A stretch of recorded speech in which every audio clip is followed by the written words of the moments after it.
Salutations everybody, it is Maddie here today. Some of you watching this video, you decided I'm going to skip Xbox's Gamescom stream. I'm going to wait for that Maddie recap. What I'd like to do first and foremost is reaffirm your positive life decision. I want you to flex in the comments if you decided to skip out and you're just watching the recap, because you saved yourself so much time, whether it was spent making a sandwich, doing some work, whatever it was. Congrats. You win. Flex a little bit for that. Let it be something we all remember, because this showcase was not the best, to put it nicely.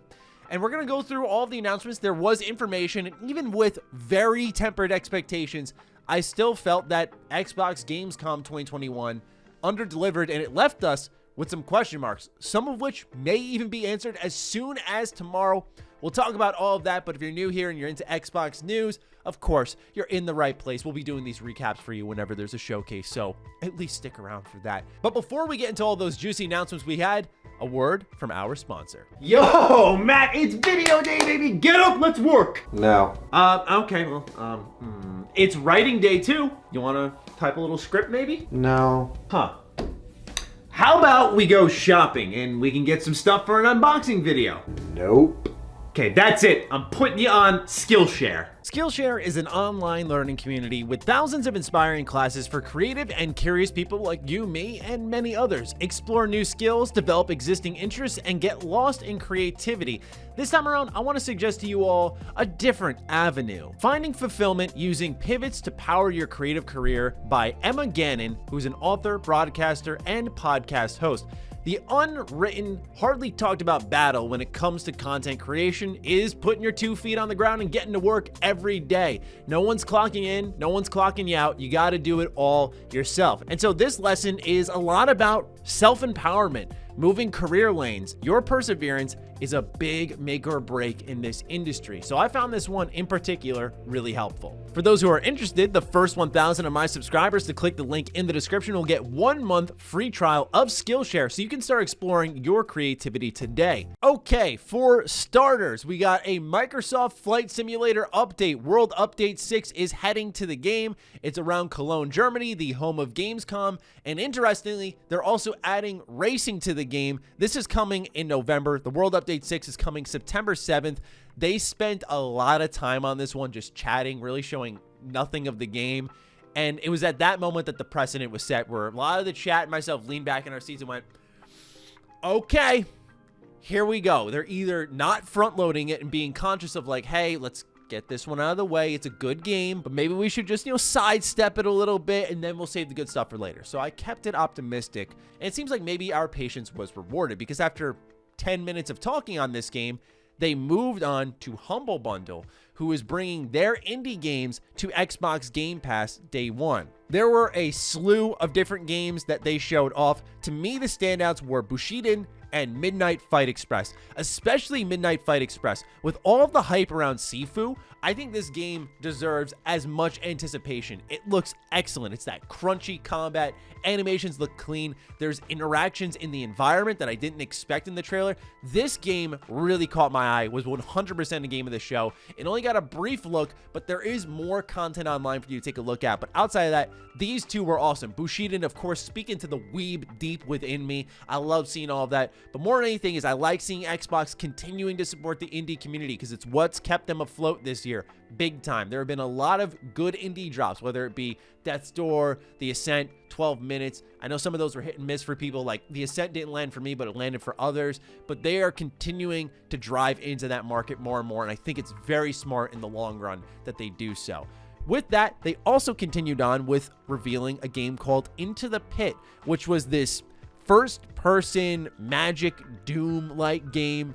I felt the animations were a little bit underwhelming for how fast the combat was. Like, it didn't seem visceral enough, I think would be the best way to describe it. But this will be day one Game Pass, so it's one of those titles that you can download and try and see, hey, maybe I was completely wrong about this game. That's the beauty of it all. But this was one of the new reveals for the showcase. Now, you may be watching all this and thinking to yourself, like, all right, not too bad.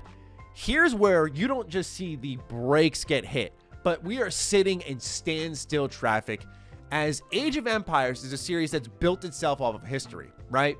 Totally understandable. In fact, some people have gotten into history because of Age of Empires. Once again, I think it's amazing. And one of the cool things about this series is that they are bringing these documentary-styled videos into Age of Empires 4, which you can unlock and learn more about what really the game was built around. And I think that's something valuable as both a fun game and a learning tool for people. However, if you dare show this in a showcase again, I'm going to lose my mind. There is a difference between showcase content when your expectations are low and then just something that is completely out of place. After this documentary style video, whether you're interested in it or not, I respect it. Then they talk for a while. Once again, the pacing is completely disrupted, but I'm interested in Age of Empires 4, so I'm sitting there going, I want to see the game. At least show the game, right? This is the place to show the game, the Xbox stream. And then they say that tomorrow at the opening night live Gamescom stream, they're going to show a trailer. And this will be a theme later on in the video. But when I heard that, I went, well, what's the point of this showcase if you're going to hold back trailers for Jeff Keighley's show? We'll talk numbers and all the possibilities on why they're doing that. But at that moment, I went, well, what else are they going to hold back for Keighley's show tomorrow? I didn't even think Xbox would be involved, given that they're having a showcase one day before Keighley's. So that put some question marks in my head, and this was a really drawn-out segment. Then things started to pick up a little bit. We started talking about Xbox Cloud Gaming, and they started showing that this is coming holiday 2021, so you could play Xbox Series X games on your Xbox One if your internet were to have held up. I think overall the idea of this is exciting.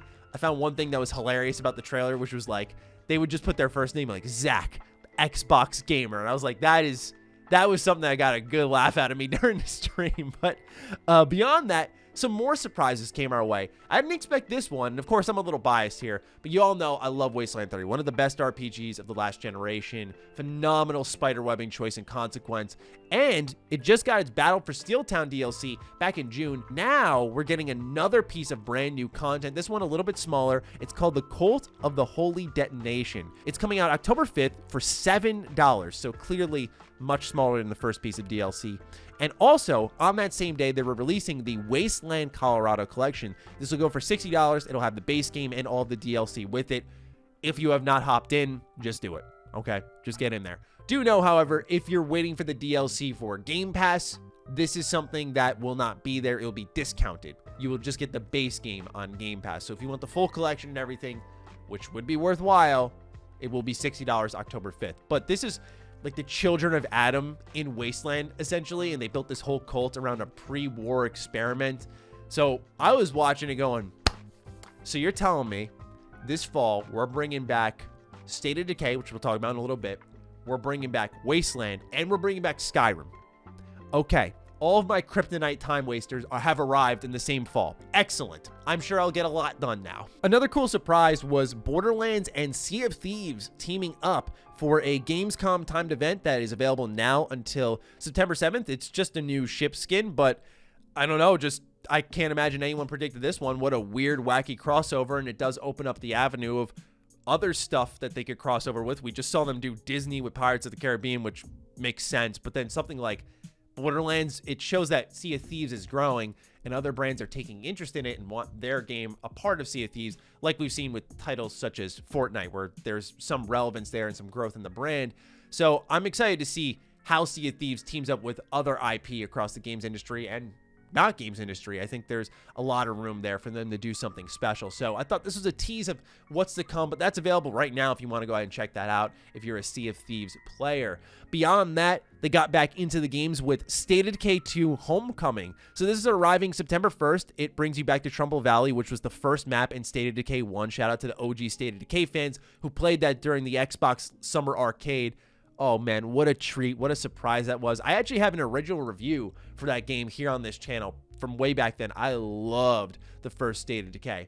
Anyway, they continue on explaining that they've remastered this entire map. They've added 6 new bases. They're continuing on with the story here and wrapping up some pretty heavy plot threads. There'll be new weapons and outfits, but also new achievements. And State of Decay 2 just continues to get this phenomenal level of support. We saw Juggernaut Edition. They've been adding more and more. Now this is their next big edition of content. And it's just amazing, right? With their player count and everything, this game just has some serious legs.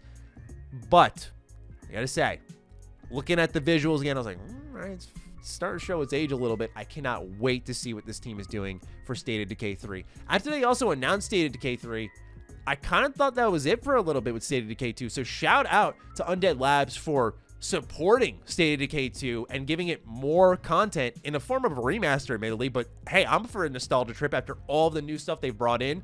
Like, now it feels like a great reward.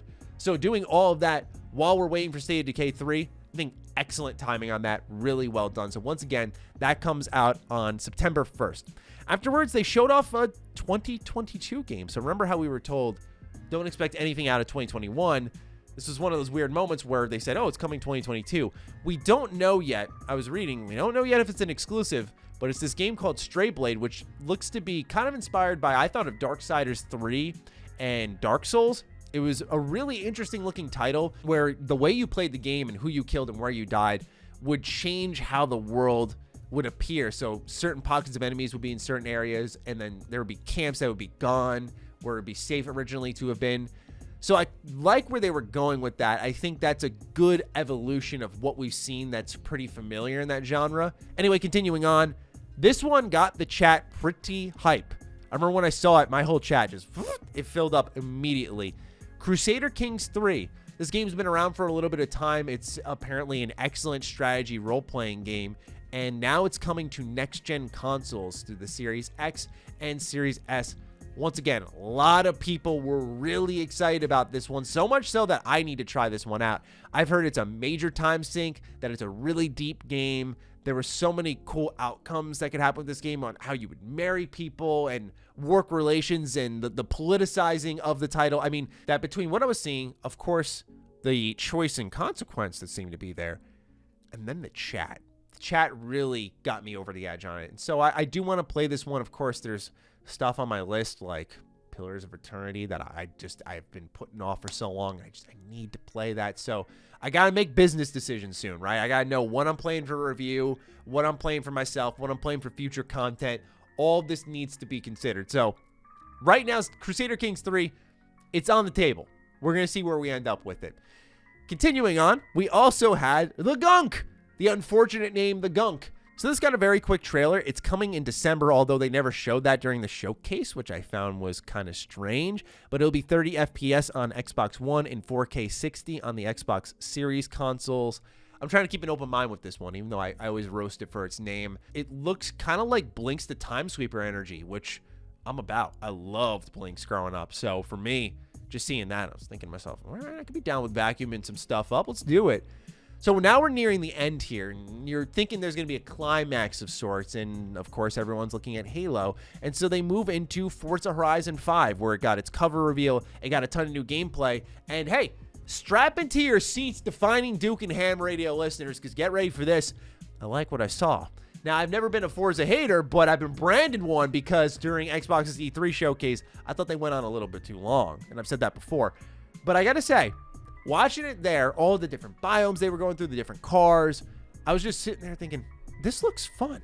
This looks like it'll be a good time. Not that I was doubting that, but this is the first time I truly felt about Forza Horizon 5, I'll tell you the truth. Other than that, I was like, all right, cool. I'm sure it'll be good for other people, and it'll be massively played across both PC and Xbox.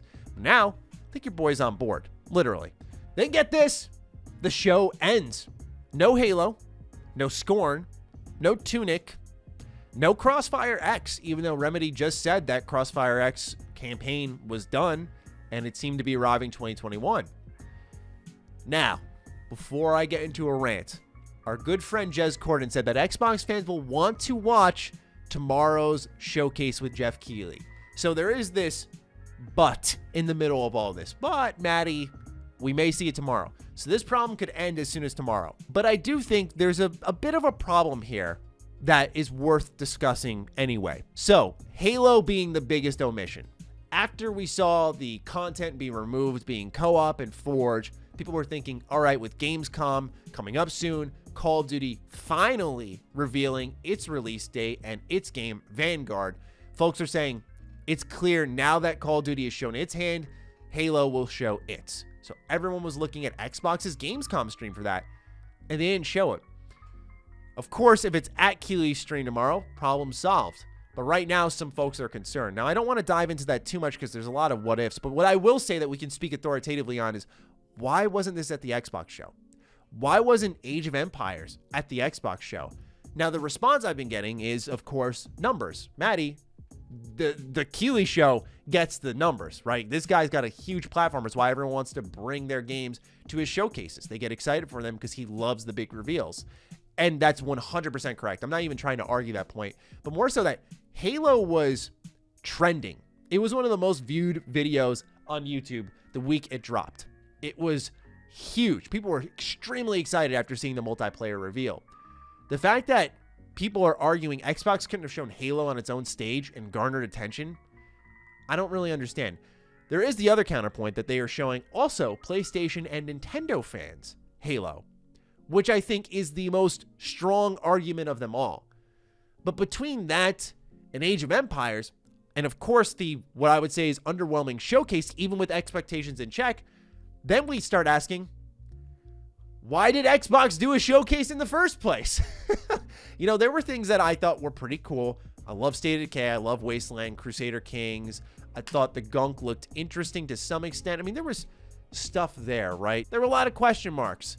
And ultimately, it seemed like a soft stream that didn't really need to exist because they understandably shot all of their information out at E3. And I'm not complaining for a company communicating with its fans with updates on things that are happening. I think that's important. But I think that a Gamescom stream, even with expectations set saying, hey, just 2021 stuff, updates on important 2021 stuff happened, like with Forza Horizon 5 and Age of Empires. Those are two of the bigger Xbox Game Studios launches. And so to see that Halo wasn't there, to me, I found that to be really off, even if they're saving it for Keighley's stream. Just ultimately, that's weird.